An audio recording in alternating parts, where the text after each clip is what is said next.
J. Edgar Hoover downplayed its very existence. Yet by 1950, organized crime was raking in over $15 billion a year, much of it from illegal gambling.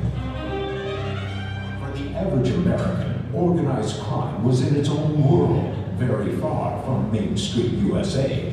But then... Kansas City mob boss Charles Bellagio was found murdered, and witnesses heard several shots coming from the Democratic Club, each with 4 bullets. A monster inside Democratic Party headquarters and murdered there. Suddenly, crime and corruption were right in the heart of Middle America. Virgil Peterson of the Chicago Crime Commission shined a spotlight on the connection between criminals and politicians. Organized crime cannot exist without an alliance between those in control of rackets and those in political authority. The inner workings of this secret empire were more closely guarded than Fort Knox. Who would fight back against the racketeers, the criminals, and the corrupt politicians?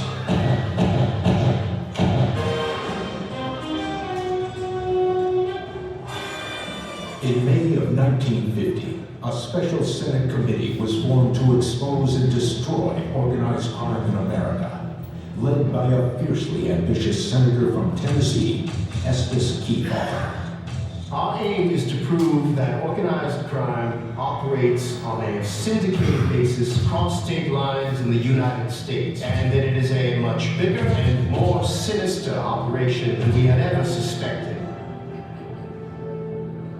The Kefauver Committee would crisscross the country, stopping in courtrooms and hearing rooms in 14 cities, including this very room in Las Vegas.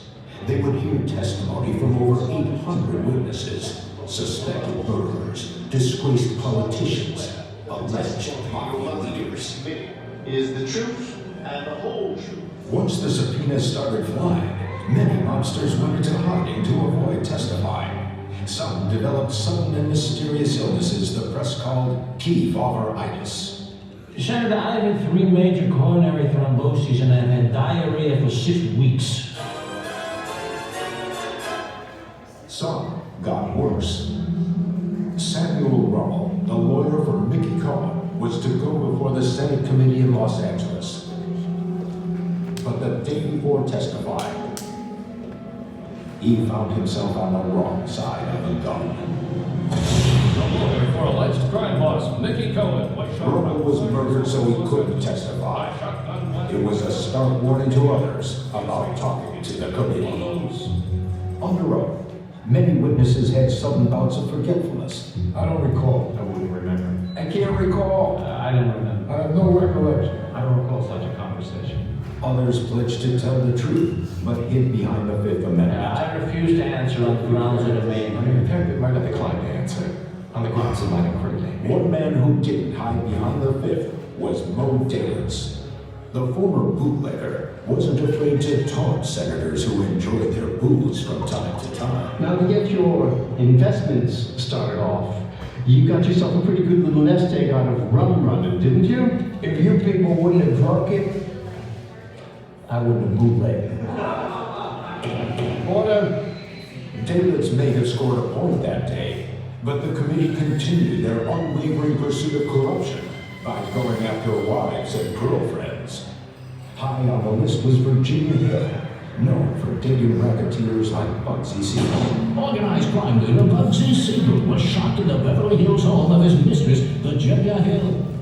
Do you think you would like to tell the committee the story of your life as it involves your financial affairs?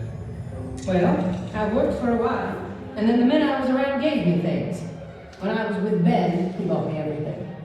By Ben, you mean Ben Siegel. Yes. He gave me some money, too. Here in Las Vegas, betting was legal, but the committee was intent on finding out who really ran the casinos. Wilbur Clark, builder of the Desert Inn, sat in this very room across from Senator Kefauver and his committee to testify about some of his more questionable business partners. Before you got in bed with crooks to finish the proposition, didn't you look into these birds at all? Not too much, no. You didn't care where the money came from or how dirty and rotten. You just wanted to finish the building. Is that the building finished? I didn't hear anything bad about those fellas. Apparently, Wilbur Clark was the only person in Las Vegas who hadn't heard anything bad about his partners Mo Dalitz and the Cleveland Syndicate. Prior to 1950, most Senate hearings were held far from the public eye, but the Kefauver hearings were broadcast on television in 7 cities, live. What's that? Have you been hiding?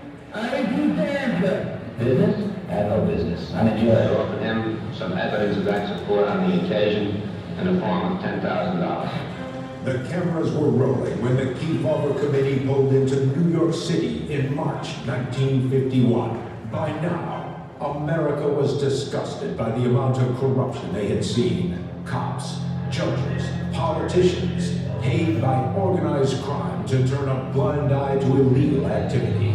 The long witness list included underworld celebrities like Joey A. Adonis, Albert Anastasia, known as the Lord High Executioner, and the so-called Prime Minister of the underworld, Mafia Kingpin Frank Costello. You must have in your mind some things you've done that you can speak of to your credit as an American citizen. And if so, what are they? Paid my tax. After several days of reluctant and dubious testimony, Costello had had enough. All due respect for the son, which I feel an awful lot of respect for. I'm not going to answer another question. You just said I'm not under arrest and I'm going to walk out. That stunt earned Costello 18 months in prison for contempt. Gives no assurance that mobsters and racketeers. After the Kefauver hearings, Americans could no longer deny that crime and corruption had infiltrated their communities, and America fought back. With crackdowns against crime and criminals in cities and towns across the country. Each house. Big line in Cleveland. Another raid on an illegal gambling. In national news, some bill calls for attacks on The closing of many multi-million-dollar wire services across the country. Consider the like. The committee's work, carried out in this very room and 13 other cities, brought America face to face with the mob. It revealed the extent of organized crime and corruption, how it works, and where. Americans had finally seen the underworld for what it really was. Criminals, hoods,